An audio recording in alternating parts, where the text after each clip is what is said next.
Welcome back to On Texas Basketball. I'm Jeff Howe, joined by Gerry Hamilton.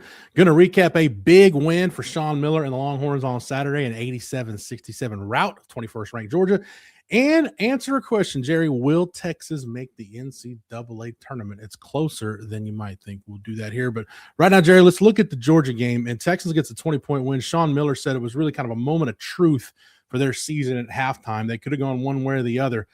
Played, Gerry, maybe the best second half of basketball we've seen Texas play all year. You hold the highest scoring team in the country to a season low 67 points. You shoot the lights out in the second half. And, Gerry, they did it with, you mentioned it over on TexasFootball.com in the game thread we had. Flu has been running through the team. There are a lot of guys that you could tell definitely weren't 100%. So all things considered, maybe the best performance of the season for this team. Yeah, I think so. I mean, because look, but in the hours before the game, they didn't know if Matas was going to be able to play because it was questionable whether he had the flu, whether he was going to be able to play. The flu had been running through the team. Dalen Swain, Jordan Pope, and we didn't mention all of it because, look, people just care about outcomes. Dalen Swain, Jordan Pope were both sick leading up to the Kentucky game. Those guys have missed practice time. And they're just the flu's just been running through that locker room. But the bounce back, look, and Sean Miller said it, the halftime was kind of like, let's put up or shut up time. Which direction is this season going to go? Because he knew that if they lost to Georgia at home, that would be 3 home losses in SEC play. That'd be a 5th loss in the SEC play with 11 games to go. And if Texas had not beat Georgia yesterday, I think their NCAA tournament hopes were pretty much gone, in my estimation, because the schedule's too tough. The SEC's too good of a league. This is not in year one, you're not going to go on that big run that you need to go on and go win 6 out of 8 games or something at the end of the year. I just don't see that happening with this team. So this was a must-win game for Texas. And they outscored Georgia by 27 in the second half and put up 57 points. And like you said, Jeff, hold Georgia their season low was huge for this team. And Texas did it in every way yesterday, which is what was interesting to me. Look, they shot the 3. Now, obviously, when you score 87, the other team scores 67, it's a given you're going to shoot the ball better from the field. They shot the ball better from 3, made more threes. Obviously, they only shot 12 free throws to Georgia's 25, but they shot 75% from the line. Out-rebounded Georgia by 7, 32. That's a must because Georgia does play smaller lineups at times. Texas, the 3rd leading rebounding team in the SEC and one of the top plus-minus rebounding teams in the country. You had to win on the glass there. Sean mentioned it after the game. Look, 7 of the 12 turnovers came from the center position when Matas didn't have a lot of juice in that first half. So the guards did a good job handling Georgia's pressure, which is one of their staples. But it was a huge win, gets Texas to 3-4 at SEC play. And now, Jeff, we can talk about this is the most important 4-game stretch of the season for Texas. No doubt. They go back-to-back on the road at Auburn, which I think is going to be a really tough matchup for Texas because they can rebound it with Texas. Keyshawn Hall is a problem as a scorer. This is where if Texas fouls, if they continue to have a high foul rate, this game can give them issues, in my estimation. And then after Auburn, you go to Norman. And, you say, okay, well, Oklahoma's not playing very, very good basketball. I think they're 1-6 in SEC. Yeah, they just got beat at the buzzer by Missouri on the road. They've had some tough losses. They got 2 good guards. So you have to win one of those 2 road games this week. And then if you can get one of those 2 road games, then you have South Carolina and Ole Miss coming to Austin. Those are 2 games you'll be favored in. And while Chris Beard is the coach of Ole Miss, one of the best pure basketball coaches in the country, they are not having a really good season. They can beat you. They won at Georgia if you don't play well. But Texas will be favored in those games. So if Texas can get one of those next 2 road games, if they can find a way to get those 2 home games, suddenly they're sitting there, Jeff, with 6 wins in the SEC with 7 games to go, and that is right where you want to be because we'll talk about what they have to do to get to the tournament later. But if they go 3 of 4, if they win 3-4, 3 of the next 4, I think they're in a pretty good spot to make the tournament.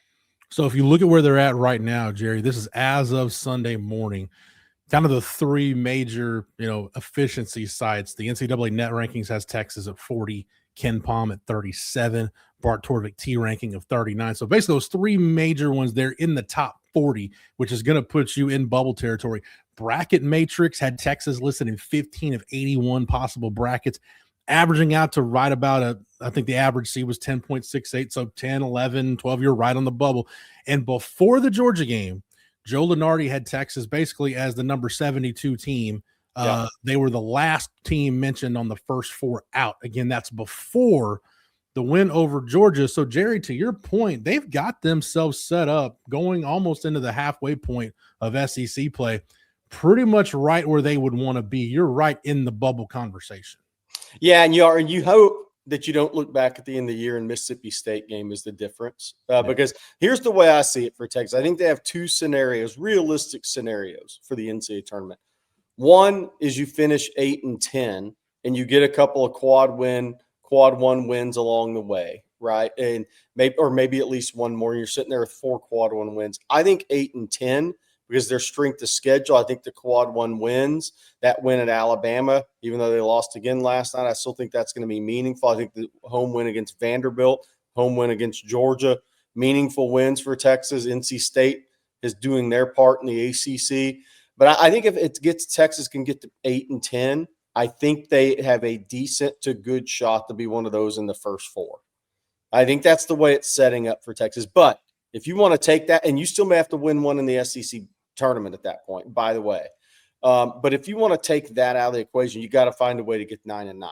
If Texas gets to 9-9, that means they probably picked up another quad 1, quad 2 road win. Or somewhere in that range. If you can get to 9-9, I think Texas is definitely going to be in the NCAA tournament because I think their strength of schedule is going to be high. I think they'll continue to stay in that 35 range of NCAA.net. I think that will firmly place them in. Now, it may not be a first round game you want, but in year 1 under a head coach, you just want to get in. I've been saying I've been consistent with that the whole time. So I that's where I think the 2 scenarios are, Jeff. Do you see a different scenario out there? Because I really think that I don't see Texas getting to 10 SEC wins. I think that the 2 home losses already is going to make it really difficult to get to 10. No, and to your point about winning one of these 2 road games, just looking at the schedule, I think you almost have to go undefeated at home the rest of the way. At least pick up, you look at the 4 home games, Jerry, that they have to win after you touched on it a little bit already. After they go to Norman on the 31st next Saturday, it's back-to-back home games against South Carolina and Ole Miss. They go to Missouri, and then you get LSU at home, and then you're going to end the regular season with Oklahoma at home. Now, the one where I think it's going to be they'll be really up against it is February 25th on Wednesday. Florida comes to town. That's going to be a tough haul. But, Jerry, LSU at home, South Carolina at home, even Ole Miss at home, those are 4 games where you really need to win because – going back to what you said initially when we started this conversation, and we've talked about it since it happened, because of the Mississippi State loss, you don't really have a margin for error anymore. No, you don't. I mean, look, and I think Florida's a tough matchup for Texas. I think that's a tough one for Texas just because their interior can at least probably more than matches Texas. So that negates a Texas strength, rebounding the basketball, all those sorts of things. I think Texas actually has better guard play than Florida this year, which is crazy to say going into the season because I count Dalen Swain as a combo for kind of a forward guard because he's a playmaker with the ball in his hand. But yeah, I think, look, South Carolina, Ole Miss, LSU, Oklahoma. Those are 4 games you're going to be favored in. Mm-hmm. And that's kind of how we're getting to this number right now. Texas is 3-4. If they hold serve at home in those 4, and you have to hold serve, then you're at 7 wins. Then if you win those 4 home games, you're at 7 wins. You're going to have a chance. I mean, the best scenario for Texas is they're 8-9 when Oklahoma comes to town March 7th. That is the best case scenario for Texas in my mind. If you're 8-9 and Oklahoma comes to your home court, and they probably have a coaching change at this point in time. I mean, maybe they give him to the end of the year. Maybe they don't. I don't know. But it's not looking good for a really good coach to retain his job at Oklahoma. But if you're at 8-9 when Oklahoma comes to town, you should win that game at home. That gets you to 9-9, and you don't have to worry about the SEC tournament at that point. So I think really that is your scenario, Jeff. I think you nailed it. I think those 4 home games you need to win. That gets you to 7. Then if you grab 1 on the road, you're 8. If and you got a chance. But it's going to be those 4 home games are must. You're 100% right. Jerry, do want to mention real quick the Texas women, the 4th-ranked Texas women, were supposed to be in action on Sunday. They're not. They stayed back in Austin because of the weather. They were supposed to play Arkansas. That game has been postponed. So At the end of February, get a nice little midweek back-to-back. Texas hosts Florida. The men host Florida on Wednesday, February 25th. And then the next day, it's Arkansas. Texas actually, the women actually going to Arkansas. So kind of back-to-back midweek games there for the men and women on the schedule. Jeff, Jerry, I got a question for you. Yeah. You're at all the games. You're covering the games. You're at the press conferences with Sean Miller. Have you sensed the change there? I mean, do you feel like he thinks, okay, these guys are starting to get what I'm saying? I know you talk to people around the program at those games too. Kind of what's the overall feel and vibe right now? I think he just senses that this is going to be kind of a daily challenge where he doesn't really know what team is going to show up, so he's just kind of got to keep putting the screws to him. I really appreciate the way Sean Miller's kind of endeared himself to the fan base. I know there was the fouling soundbite after the Kentucky game, but Jerry, you talk about, I think Texas fans, they don't really ask for much, just, hey, a little bit of accountability, a little bit of humility, and keep striving to put a better product on the court, and we'll support you. And I think that's really what Sean Miller's given them. The key to me in this whole thing is the consistency of Tremont Mark. He's your most experienced guy. He's your veteran guy. He's too experienced and too valuable to you to kind of fade in the second half of some of these games. And going back to the Georgia game on Saturday, Jerry, look at this. This is Tremont Mark's second half box score.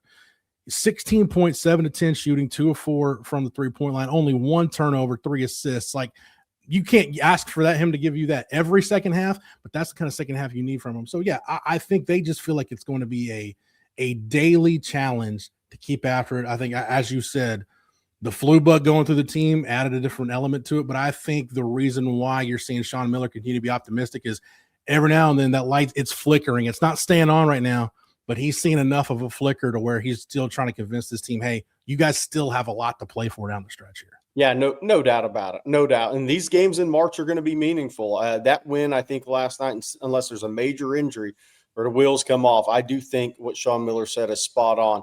That means Texas is playing meaningful games in March. And that may be at Arkansas, the 3rd. That may really be the Oklahoma game at home on the 7th, and then into the SEC tournament. One other thing I want to add, because I always like to update on the recruiting class, Austin Gooseby, guys, he is at dynamic prep. Now that he's fully healthy, he is playing at as high a level as we've ever seen out of Austin Gooseby. He is playing a very high brand of basketball right now. He's moved up in a couple of rankings, popping up on those mock drafts. I still think he's probably a 2-year player. He's going to start popping up on some of these one-and-done mocks, but I'm not sure that's where that's at. But Austin Gooseby, 6'5.5" combo guard, is playing maybe his best basketball at the high school level I've ever seen from him. He's shooting it well. He's getting to his spots. He is playing well above the rim. He's making athletic plays on defense, and he's doing it against the best high school competition in the country right now. So Austin Gooseby turning heads. Bo Ogden continues to shoot the heck out of the ball at Austin Westlake. I think he is going to bring in a big-time shooting element to Texas next year. He's still going to be a freshman, but he's going to bring that element. Joe Sterling, the sleeper they signed out of L.A. at Harvard Westlake, having another big season out there, averaging well over 20 points a game. Then the 6'10" big that's kind of a developmental guy, Coleman Elkins, who's playing up at Blair Academy. He's actually quietly made big strides. So I think Texas is done at the high school level unless something pops up. And I think Texas is well into the scouting portion for the portal right now. And I definitely going to have needs to fill there. I think obviously your keys for Texas, which we'll talk about later after the season, is number one is getting Dalen Swain back another year, because he's averaging 20.3 points and 7-point rebounds in SEC play. If we look up in 18 games and that's his average, he's going to be flying up the NBA draft boards. And I'm not saying like mid-first round. I'm not saying anything like that. But I'm talking there's going to be some high second-round mentions for him. If he keeps making a couple of threes here and there and play a 3.3 assists on the season, if he keeps doing what he's doing in SEC the rest of the way, that's going to become something that maybe Texas wasn't planning on having to deal with at the start of the season, because he's really elevated his game and he's such a good playmaker with the ball.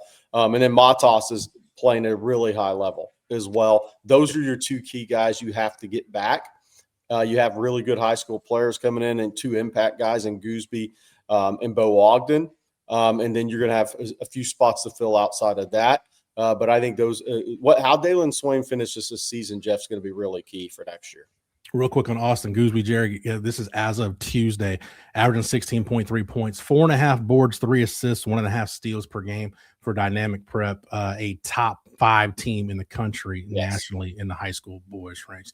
Jerry, thank you for the knowledge and expertise. As always, thank you to Matthew behind the scenes for producing it. I want to remind everybody, if you're not a member over at ontexasfootball.com, we're talking plenty of Texas basketball. We've got recruiting, the trickling in the end of the transfer portal. We got plenty of information over there. If you're not a member, though, you're running out of time to take advantage of our Portal Madness special. Sign up right now. First-time subscribers, your first month of access over to ontexasfootball.com for just $1. This offer will only be good through the end of January, through January 31st, so do not wait any longer. If you haven't taken the plunge yet, again, first-time subscribers get your first month of access at ontexasfootball.com for just $1. Take advantage today.